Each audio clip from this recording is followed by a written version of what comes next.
Assalamualaikum warahmatullahi wabarakatuh. Bismillahirrahmanirrahim. Alhamdulillahirabbil alamin. Wa bihi nasta'inu ala umuri dunya waddin. Wa sallallahu wasallam ala sayyidina Muhammadin khatimin nabiyyin wa alihi wa sahbihi ajmain. Wala haula wala quwata illa billahil aliyil azim. Amma ba'du. Kepada seluruh pemirsa yang saya hormati, alhamdulillah pada kesempatan kali ini kita bisa bermuajah kembali di channel saya, Gus Chat. Dan memang banyak konten-konten saya memang yang berhubungan dengan kepesantrenan. Dari itu tidak lengkap jika kita tidak membahas beberapa kitab.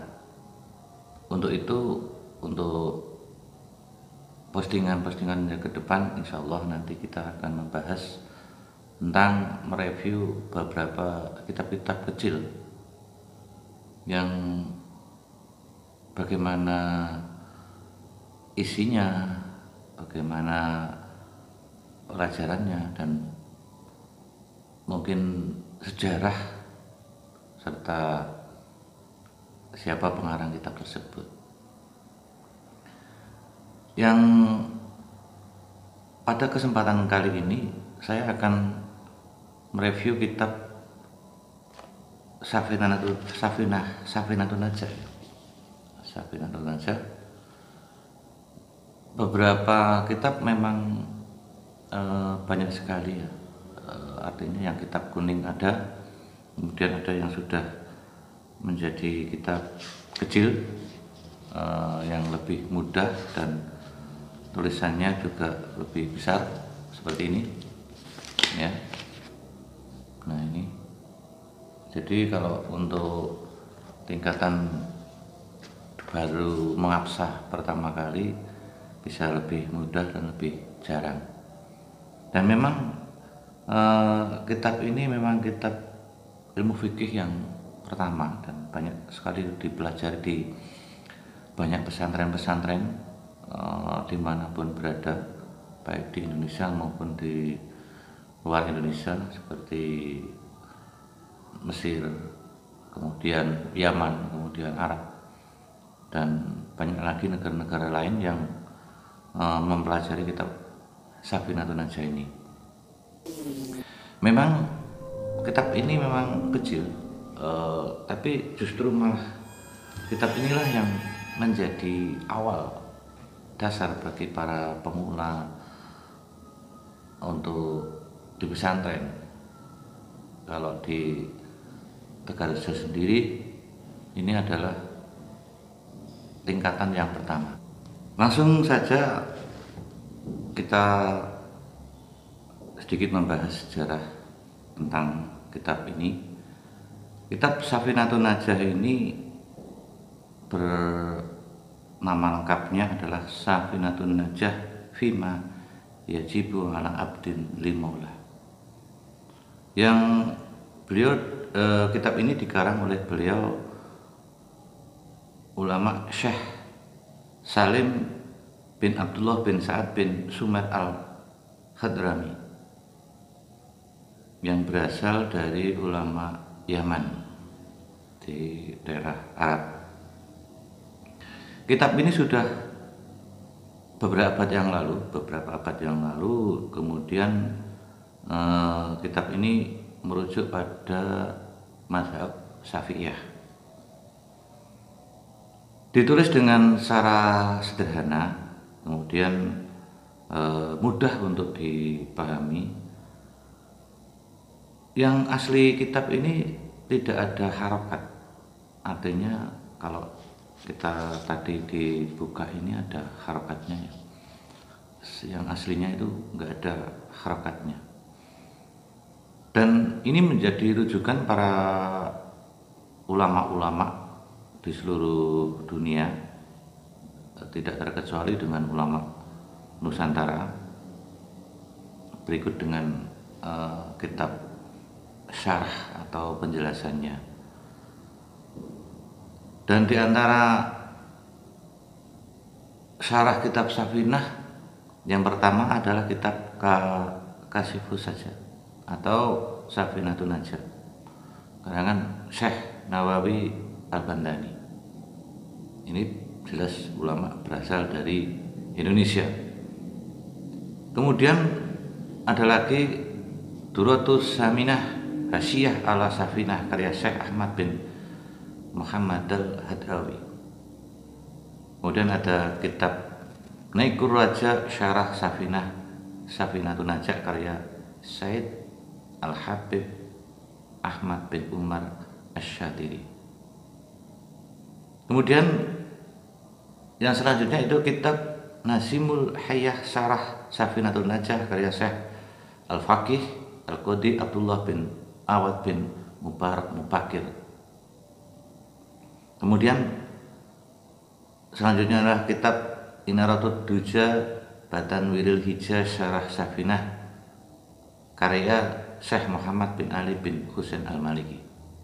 Sungguh luar biasa kitab yang hanya sekecil ini, tapi sudah banyak sekali para ulama yang memberikan syarah-syarah atau keterangan yang lebih lengkap. Sedangkan kitab Safinatun Najah ini isinya yang pertama adalah dasar akidah. Di situ bab faslun pertama ada rukun Islam, ada rukun iman, serta kalimat tauhid yang dikumpas secara singkat dan padat dan jelas. Memang tidak terlalu panjang. Kemudian yang kedua adalah bab toharoh dan bersuci, atau toharah atau bersuci. Kitab ini membahas tentang beberapa hukum air, kemudian jenis-jenis najis, kemudian ada bab mandi, ghusl, ada bab wudu dan bab tayamum. Kemudian juga ada Suratul Ijza'il Hajari. Ini bahas tentang toharah. Kemudian yang ketiga atau selanjutnya yaitu bab sholat. Di sini bab sholat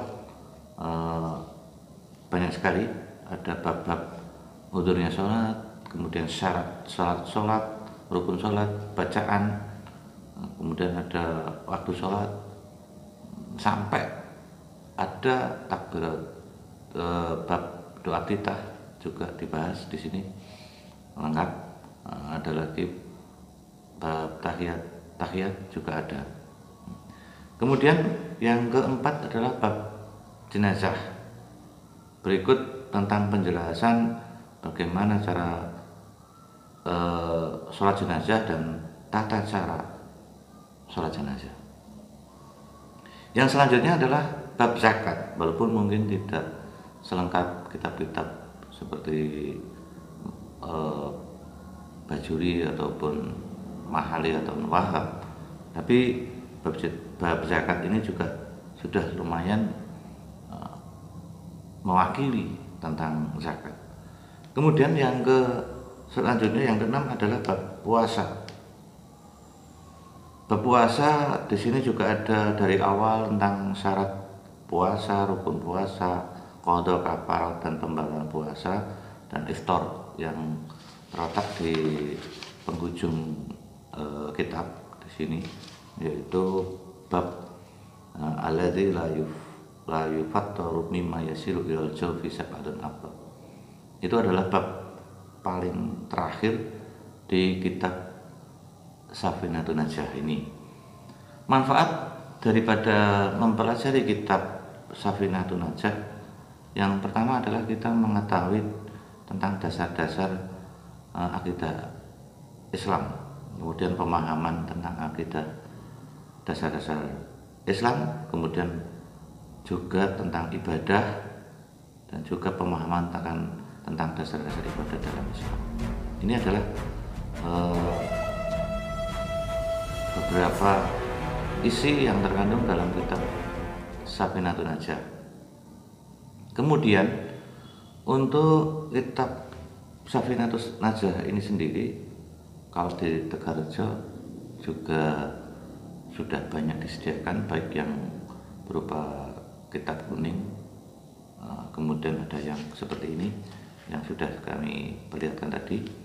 Nah, ini juga untuk tingkatan dasar agar lebih mudah apalagi untuk anak-anak TPA ataupun TPQ.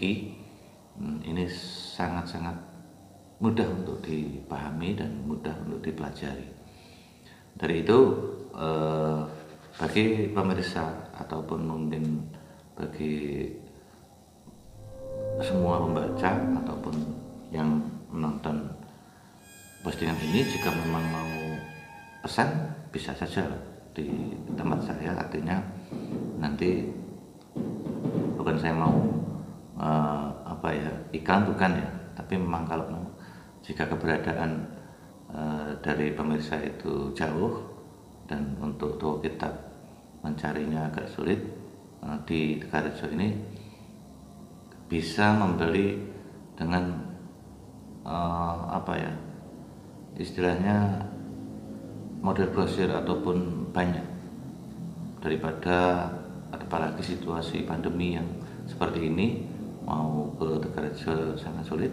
Nah, bisa nanti pesan ke lewat saya juga bisa, nanti tinggal komen aja atau mau lewat Facebook saya ataupun lewat DM Instagram juga bisa. Nah, silakan, nanti akan saya bantu untuk membeli kitab Safinatus Najah.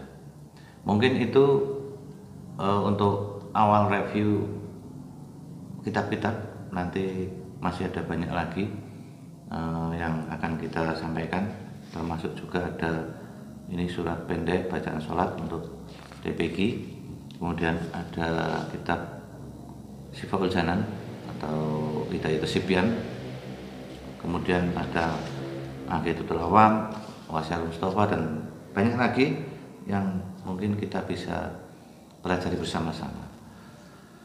Mungkin itu saja yang bisa kami sampaikan. Semoga sedikit bisa bermanfaat. Kurang lebihnya mohon maaf yang sebesar-besarnya. Akhir kali, assalamualaikum warahmatullahi wabarakatuh.